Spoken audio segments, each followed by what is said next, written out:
Welcome back. Units are fundamental parts of all sciences and other subjects, and today we'll be going over the fundamentals of units and some common units you'll see.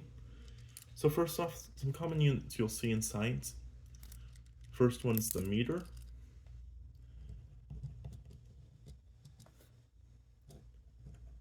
Meters will tell us distance of an object,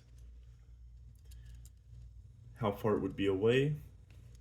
And the second one is the kilogram.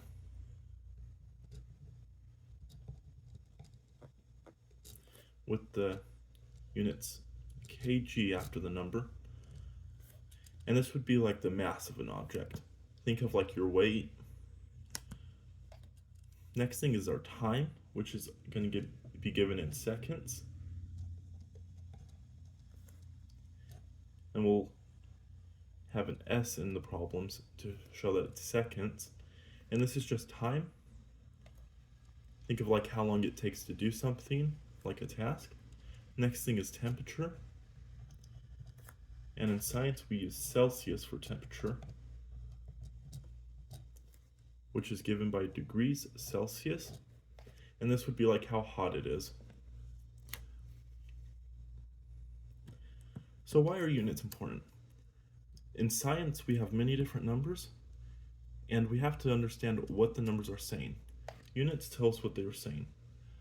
For example, we could have an object that weighs 10 kilograms, but a problem with units is that not everyone uses the same one. So 10 kilograms is not equal to the same as 10 pounds, which you might be familiar with if you live in the US.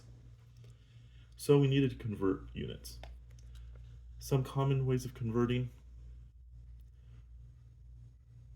is by using a ratio. For example, 1 meter is equivalent to 100 centimeters.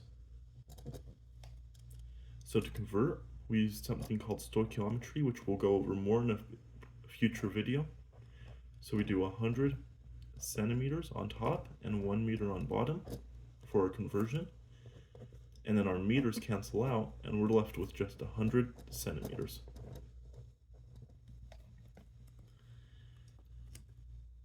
Now, let's look at a practical example for what units can be used for.